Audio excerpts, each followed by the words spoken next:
दिल्ली शहर में रेशमा देवी अपने परिवार के साथ रहती थी। उनके 2 बेटे थे जिनकी शादी हो चुकी थी। खन्ना परिवार की छोटी बहू निधि बड़ी ही बड़बोली थी। उसकी आदत थी कि वो हर काम में बीच में आकर जरूर बोलती थी। ऐसे ही एक दिन, अब क्या बताऊं सरला, माहौल ही खराब है। तुझे पता है रामायण, उसका बेटा भी अपनी पसंद की बहू ले आया भगाकर। अब क्या पता ये लव मैरिज वाली लड़कियां कैसी निकलती हैं। तभी रेशमा की बहू निधि बीच में बोल पड़ती है। हाँ माँ जी, सही कहा आपने। आपको पता है मेरा भाई है ना राहुल, वो मेरी भाभी सिमरन के बारे में शादी से पहले सबको अच्छी अच्छी बातें बताता था। उसे उससे शादी जो करनी थी। मेरे घर वालों को भी लगा कि लड़की अच्छी होगी और उन्होंने भी भाई की शादी सिमरन भाभी से करा दी। लेकिन जैसे ही भाभी घर में आई, उन्होंने अपना रंग दिखाने शुरू कर दिए। पता है वो कई बार जानबूझकर देर से सोकर उठती है ताकि मेरी माँ को ही सारा काम करना पड़े। उसकी बात सुनते ही रेशमा झट से बोल पड़ती है। बहू तू बीच में मत आ, तू अपना ज्ञान मत दे। अरे कुछ तो सोचा कर, कहाँ की बात कहाँ कर रही है। अब मैं क्या ही बोलूं आंटी जी, आप ही देख लो। ये लव मैरिज के किस्से तो ना मेरे दिमाग से बाहर हैं। बाकी आपकी मर्जी। ऐसा ना हो आते लव मैरिज वाली बहू आपको भी दिन में ही तारे दिखाने शुरू कर दे। अच्छा मैं न चलती हूँ रेशमा, फिर आऊंगी। उसके जाते ही रेशमा ने उसको खूब सुनाया। बहू तुम न यूं बीच में अपनी टांग मत अड़ाए करो। देखा बेचारी का मुंह कितना सा हो गया।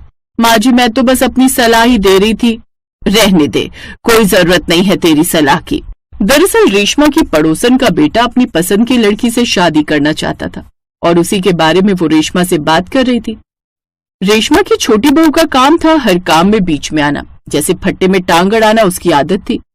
ऐसे एक दिन, मुझे मंदिर जाना है, तुम रमेश को बोल दो मुझे मंदिर ले जाएगा। माँ जी पर वो तो सोकर ही नहीं उठे अभी। आज संडे है ना, तो आराम से ही उठेंगे। अच्छा रहने दे, कोई नहीं, मैं खुद ही चली जाती हूँ। धीरे धीरे पहुंच ही जाऊंगी। तभी मुझे बीच में बोल पड़ती है। अरे माँ जी एक काम करो ना, मैं ओला बुक कर देती हूँ, आप उसमें बैठकर चले जाना मंदिर। 500 रुपए लेगा बस। बहू तुम्हारा दिमाग तो ठीक है, मंदिर में ओला करके जाऊंगी।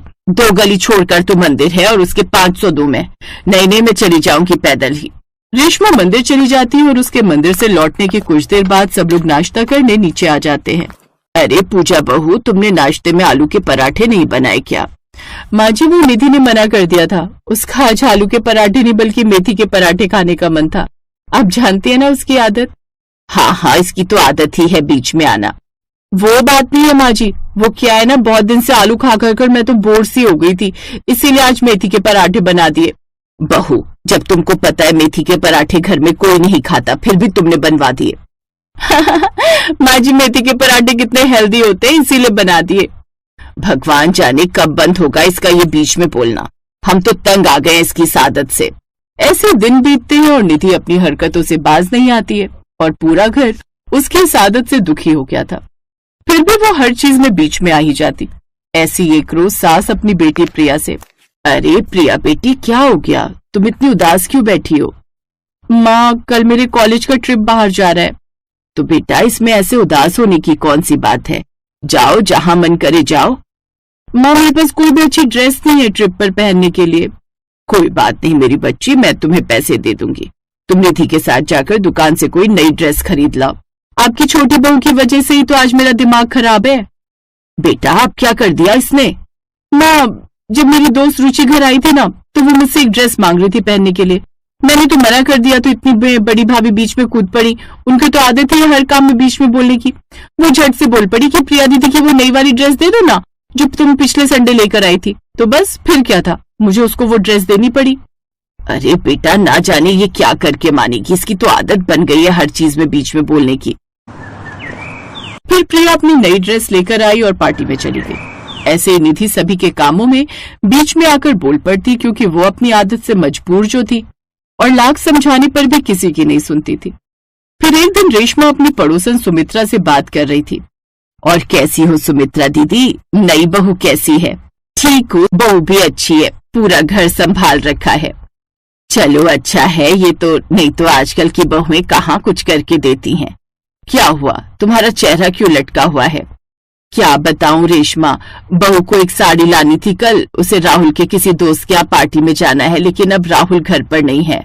और तू तो जानती मेरे घुटनों का दर्द मुझे कहीं आने जाने नहीं देता। मुझे पता नहीं आज की बहुओं की पसंद का, और बहू मेरी गांव की है, तो उस बेचारी को यहाँ का कुछ भी पता नहीं है। ओहो, अच्छा ये बात है। इतने में निधि अंदर से चाय लेकर आती है तो झट से बीच में बोल पड़ती है, आंटी जी आप क्यों परेशान होती हो, मैं चली जाती हूँ, साड़ी तो लानी है, मैं दिलवा लाती हूँ। सत्यानाश हो इसका, फिर बीच में आ गई, अब ना जाने क्या करके आएगी। निधि नई बहू मुस्कान के साथ चली जाती है और उसको साड़ी की दुकान पर ले जाती है। मुस्कान ये वाली ले लो, लाल वाली साड़ी तुम पर अच्छी लगेगी। दीदी अच्छी तो लगेगी पर महंगी भी तो है बहुत। तो क्या हुआ, महंगी है, इकलौती बहू हो, आंटी एक साड़ी नहीं दिलवा सकती क्या? निधि के कहने पर मुस्कान उस साड़ी को ले लेती है। जैसे वो दुकान से बाहर आने लगती है तभी मुस्कान निधि से, दीदी मुझे टॉयलेट जाना है, मैं होकर आती हूँ। अच्छा ठीक है, जल्दी जा। मुस्कान टॉयलेट करने चली जाती है। इतने में निधि की नजर अपनी एक पुरानी सहेली पर जाती है और वो कब बातें करते हुए उसके साथ घर आ जाती है उसे पता ही नहीं चलता, और इस तरह वो नई बहू को बाजार में ही खोवाती है। आ गई बहू, दिला लाई साड़ी मुस्कान को? हाँ माँ जी दिला तो लाई है। ये मुस्कान कहाँ गई? हे भगवान, वो तो टॉयलेट करने गई थी और मैं से वहीं छोड़ आई। सत्यानाश हो तेरा बहू, मुझे पता था तुम कुछ न कुछ नया काम करके आओगी। अब माँ जी मुझे थोड़ी पता था ऐसा हो जाएगा, गई तो उसके अच्छे के लिए थी। और थोड़ी देर बाद ही सुमित्रा बाहर से चिल्लाते हुए आती है और निधि को खरी खोटी सुनाना शुरू कर देती है। लेकिन थोड़ी देर बाद मुस्कान रोते हुए वहां आ जाती है। दरअसल उसे रास्ते में राहुल मिल गया था और उसे अपने साथ ले आया था। इसलिए समझाती हूँ तुझे, हर बार बीच में मत आए कर। आज अगर मुस्कान खो जाती ना तो उम्र भर तुझे बातें सुननी पड़ती। चिल मारो माँ जी, ऐसा कुछ नहीं होगा। अभी भी कह देती हूँ बहू, अपनी ये आदत सुधार ले, नहीं तो बहुत पछताएगी। लेकिन निधि पर किसी की बातों का कोई असर नहीं होता। वो कभी किसी के लड़ाई झगड़े में बीच में बोल पड़ती तो कभी किसी की बातों में। ऐसे ही एक हफ्ता गुजर गया और एक दिन निधि बाहर कूड़ा डालने जाती है, जहाँ अपनी पड़ोसन सुमन को देख वो उससे बात करने लग जाती है। और थोड़ी देर बाद सुमन का लड़का बोलता है, मम्मा मम्मा, मेरी बॉल छत पर गिर गई है, ला दो ना प्लीज। हाँ बेटा मैं अभी ले आती हूँ। बेटा आंटी अभी इम्पोर्टेंट बात करी है ना मम्मा से, आप ही लेकर आ जाओ। अरे नहीं नहीं दीदी, छोटा बच्चा ही गिर गया तो। कोई नहीं राज, मम्मा लेकर आएगी, रुको अभी। सुमन जाने दो, तभी तो कुछ सीखेगा, कब तक छोटा बच्चा बनाकर रखोगी। निधि की जिद से सुमन राज को छत पर भेज देती है और थोड़ी देर बाद ही देखती है कि अचानक राज छत से नीचे गिर गया, जिसे देख सुमन की चीख निकल जाती है। वो उसे जल्दी से हॉस्पिटल लेकर जाती है, जहां डॉक्टर उन्हें बी पॉजिटिव ब्लड लाने के लिए बोलता है। अब जल्दी कीजिए, नहीं तो ब्लड लॉस होने की वजह से बच्चे की जान भी जा सकती है।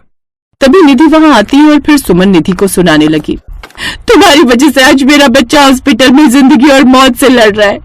अगर तुम उस समय बीच में नहीं आती तो मेरा राज ठीक होता। और उस दिन निधि को हर बात में बीच में आने का बड़ा दुख होता है। लेकिन उस दिन के बाद से निधि ने बीच में बोलना छोड़ दिया। अब सास और उसके ससुराल वाले भी उसकी इस नई आदत से काफी खुश थे।